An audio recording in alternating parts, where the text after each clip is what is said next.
18 নম্বর যে অঙ্কটা আছে, 18 নম্বর অঙ্কে আমাদের কি বলছে, আমাদের বলছে 2^2x+1 ইকুয়াল 128, অর্থাৎ 128 যদি হয় তাহলে সমাধান করে নাকি।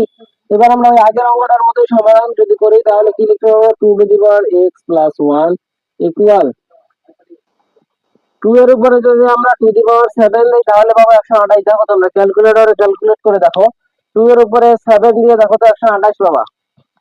তাহলে দেখো এবার আমরা যেহেতু আমাদের ভিত্তি সমান, তার মানে আমাদের পাওয়ার পাওয়ার কি হবে, সমান। তার মানে 2x+1 ইকুয়াল 7 লিখতে পারবো। এখন 2x+1 ইকুয়াল যদি 7 লিখতে পারি, এখন 2x ইকুয়াল কত, 7, এইদিকে প্লাস, তার মানে এইদিকে কি হবে, মাইনাস। অতএব x ইকুয়াল আমাদের কত হবে, দেখো 6/2 ইকুয়াল কত, 3। তো এই হচ্ছে আমাদের অ্যান্সার। তো এই ধরনের অঙ্ক আমাদের প্রায় একটা আসেই। তো এরপরে আমি যেটা করাই দিচ্ছি সেটা হচ্ছে যে 19 নম্বর। 19 নম্বর অঙ্কে বলা আছে √3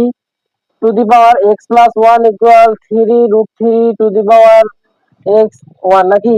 তার মানে এটাকে আমরা কি লিখতে পারবো, এটাকে আমরা লিখতে পারবো, বা এটাকে আমাদের এক্স এর মান যদি বের করতে হবে, দেখো এই থ্রি,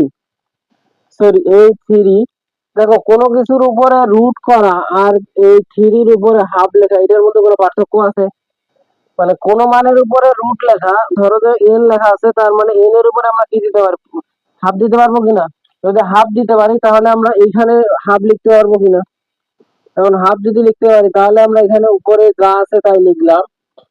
এরপরে দেখো আমরা আরেকটা সূত্র শিখছিলাম, যদি এই যে আমরা আরেকটা সূত্র কি শিখছি, দেখো তো, to the power n, two n root over যদি এ হয় তাহলে এ টু দি পাওয়ার 1 - n হবে কিনা। তার মানে এইখানে আমাদের থ্রিটাকে আমরা কি লিখতে পারবো, 1/3 টু দি পাওয়ার 2x - 1 লিখতে পারবো। জাস্ট এন এর পরিবর্তে কত, আমাদের 3 দেওয়া আছে। এখন দেখো আমাদের যদি আমরা এটাকে গুণ করে দেই তাহলে কি লিখতে পারবো, x+1/2 ইকুয়াল, তাহলে কত পারবো, 2x - 1/3 লিখতে পারবো। এটা যদি আমরা লিখতে পারি, ওই যে আমরা আগের নিয়মে জানি ভিত্তি যদি একই হয় তাহলে কি পাওয়ার পাওয়ার কি হবে, সমান হবে। তাহলে পাওয়ারে পাওয়ারে কত, পাওয়ার পাওয়ার পাওয়ারে পাওয়ার কি সমান। আর পাওয়ারে দেখো, এইবার যদি আমরা এটাকে সমাধান করতে যাই, এটাকে আমরা কি করব, আড়াআড়ি গুণ। তো আড়াআড়ি গুণ করো, আড়াআড়ি যদি তোমরা এইটা আর এটা গুণ করো তাহলে কত পাবো, 3x+3 পাবা কিনা।